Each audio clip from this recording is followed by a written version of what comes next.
What is up, Colts Nation? My name is Anthony Gulick. I am here with Marcus Martin. We are here to bring you guys another episode of the First and 56 podcast, talking about the Indianapolis Colts, brought to you by the Sideline Sports Network. Today, we are going to be recapping our previous game against the Carolina Panthers. We're picking up right where we left off. Me and Marcus did the preview episode last week. So, Marcus, give me your first initial reactions from the game on Sunday. My first initial reaction, I think we played solid. I think we played pretty good defense. Shout out to Kenny Moore with his two pick sixes. Those were very much appreciated. He scored 14 points by himself. Um, the offense, we did pretty good in the first half. Started running the ball real good. Couldn't really get the passing game going on, but we kind of fared well, pretty decent in the first half, but then we kind of sputtered in the second. But the defense was able to pick us up and carry us to victory. Yeah, I agree. I mean, as we were talking about in that last episode, the defense has been a weak point for us all year, and the offense has been the ones carrying us. And this past game, the offense kind of took a step down. In the second half, they kind of didn't come through. But in that second half, Kenny Moore, he just did a great job. Just like you said, a shout out to him. Um, but I just think there's a bigger issue at hand. Even though Kenny Moore made those great plays, we got a big win, put us on the right track. I think that if we weren't playing a 1-6 team, like if we were playing a team of gunslingers, a top contender like the Bills or the Bengals or something, I don't think we would have won this game. But I think we got a little bit of leeway just because we were playing the Panthers. So I think the offense needs to get better, and I think there's definitely room for improvement, and I think it's time for a bounce back week next week.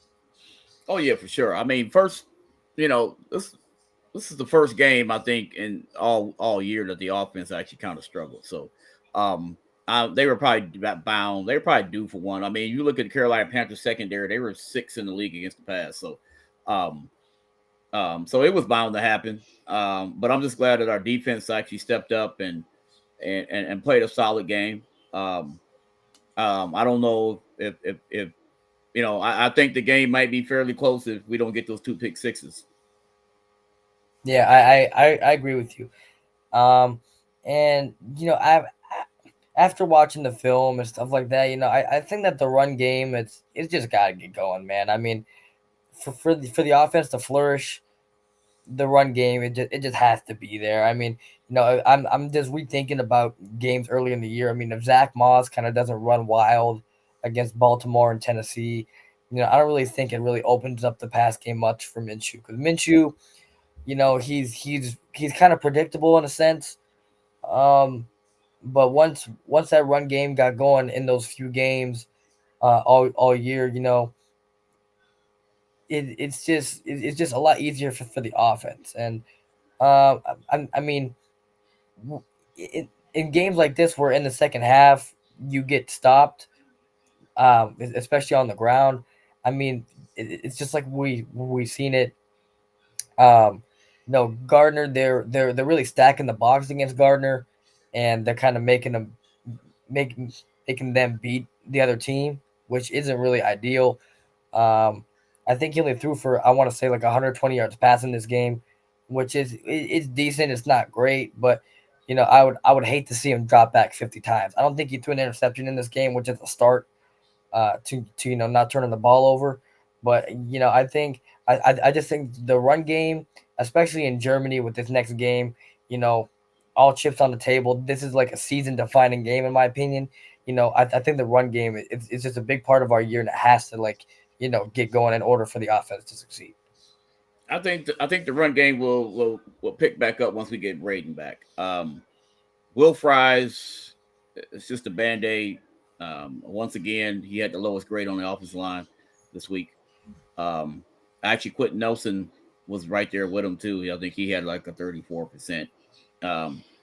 Um, so we didn't really play a good game on the offense, a really good, decent game on the offensive line this week. Um, I mean, that's really not really much to say. I mean, we were playing a 1-16. We were supposed to win this game. I think this is the first game all season that they had us um, winning the game. So I'm just glad we pulled it out. Glad the defense actually came together and and and we finally got the win. And now we can move on to week 10. Yep, I agree with you. And I was thinking about this, during the game, because we saw number 50 Alubi, he came in and got that pick, and I think that we have the athletes on the defensive side of the ball. I mean, I was just thinking of this, like I said, I think we have the personnel. I really just think it's the scheme at this point and the coaching on the defensive side of the ball, because people have been, just dogging us on defense. They're saying like, "Oh, the defense is a problem," which it has been a problem. We have been letting up a lot of yards, but if you go, to the position groups, the defensive line is a good group. With even without Grover Stewart, like they're a decent group. You still got Buckner, you still got Ebukam, you still got Pay. It's a good group. Look at the linebackers. Linebackers probably the best position group on our team. Speed, Leonard, Franklin. And then you talk about the safeties. The safeties coming into the yeah, I'm pretty sure that the safeties coming into the year were like voted by the GM as the shakiest group in the league. And Rodney Thomas and Julian Blackman both have like the lowest passer rating allowed against them all year. And then me and you were doing our little previews for the last few weeks. We are talking about Jalen Jones. He's only been targeted, I want to say, 10 or 20 times this year. He's got one of the lowest passer ratings allowed in the league. So Jalen Jones is fine. So technically, if Juju was playing against the Browns at the end, and if he was playing in the Saints game, I don't think we lose both those games. You're right. So we really do have the personnel. I think it's just a scheme fit.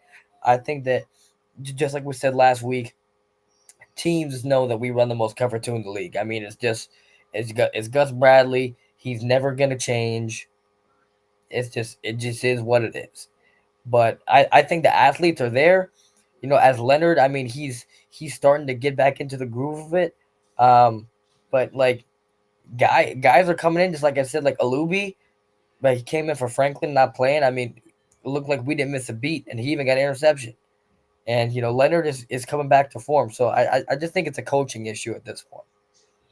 Yeah, I agree. I mean, I think the scheme is. Um, I don't want to say it's complicated. I just think that we're we're expendable, man. I mean we're like you said, teams know what we're going to do. And when you got a good receiving core, good offensive line, you'll pick us apart all day long. You know what I'm saying? I mean, we got guys that actually can play man to man and hold it down. It's just the way that Gus Bradley calls the plays, and we're dropping in that cover two and cover three shell. Um, it's and relying on the front four to get to the quarterback. It's just exposed us. And that's the reason why we put up so many points, because we're allowing quarterbacks to pass for 300-400 yards a game. Yeah, I agree. I mean, like in that first half, I think we only allowed, I want to say, 63 yards of offense. They put up more than double that in the second half. And, there are a few plays where I was just scratching my head, kind of. Like, I want to say it was 3rd and 13 or something like that. And Bryce Young had like a 25-yard completion. Like, although that we were winning big by that point, like, you just can't let that happen. You can't. I mean, even though, like, for example, we're playing the Patriots next week. I mean, you still can't let that happen. So I I, I think that it's just like the third down play calling was iffy. And like I said, especially in the second half. In the first half, I thought we were doing a good job. And also, I want to say shout out to Nick Cross. Nick Cross came in. I think it might have been one of his first few games where he got a lot of snaps, but he got a lot of snaps and he's playing well. So shout out to Nick Cross. But man, the defense as a whole, I mean, they're on a roll. At least, I think it's good that we got this win just like as a morale booster. I think especially for Gardner too. Flipping back to offense, I mean, especially for your quarterback, just get another win. It feels good for the quarterback, so it gives him a little more confidence. But I don't think that this can be a substantial situation if we can't rely on Kenny Moore to get two pick sixes in a Right. game. So I think at this point, with the way that the schedule is right now, I think we can actually go on a little bit of a run. I agree. If our defense plays the way that they play Sunday, um, and we can pick back up where we left off on offense. I think we can go, a little bit of a run. It all starts in Germany. It all starts in Frankfurt this week. Um, so I'm excited. Um, I'm glad we got the dub.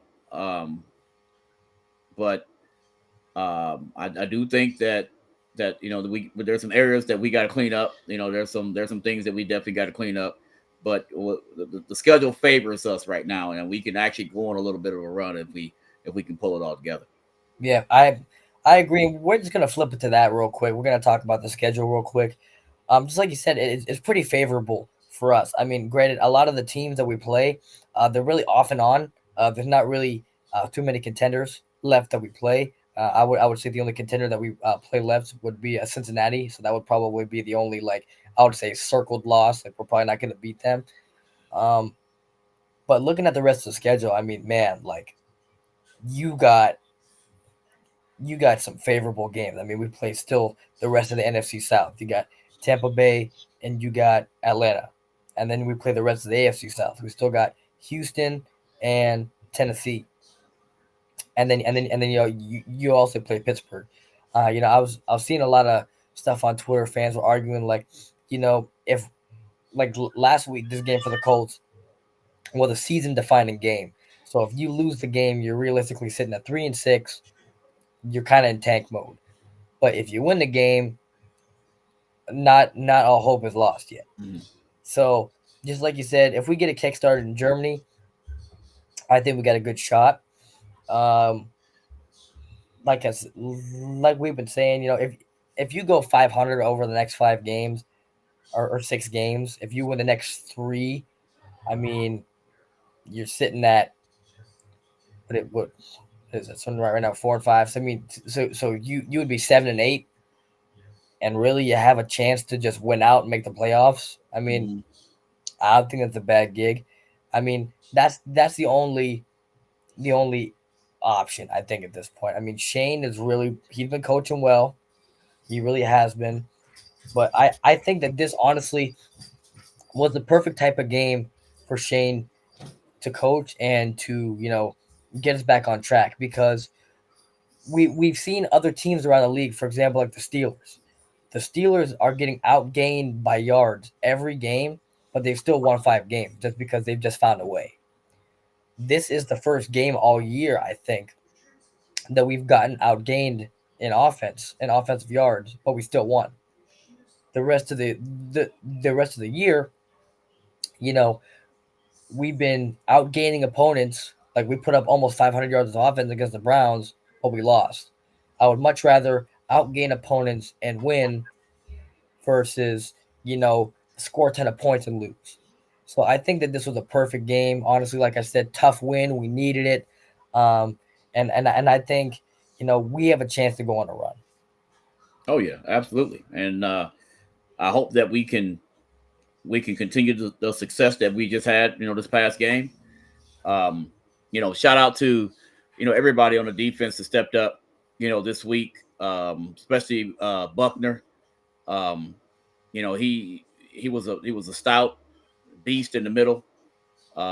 He was one of the vocal guys on defense this past week that was pretty much putting the blame on the defense and stuff about them not carrying their weight and stuff like that and not holding it down.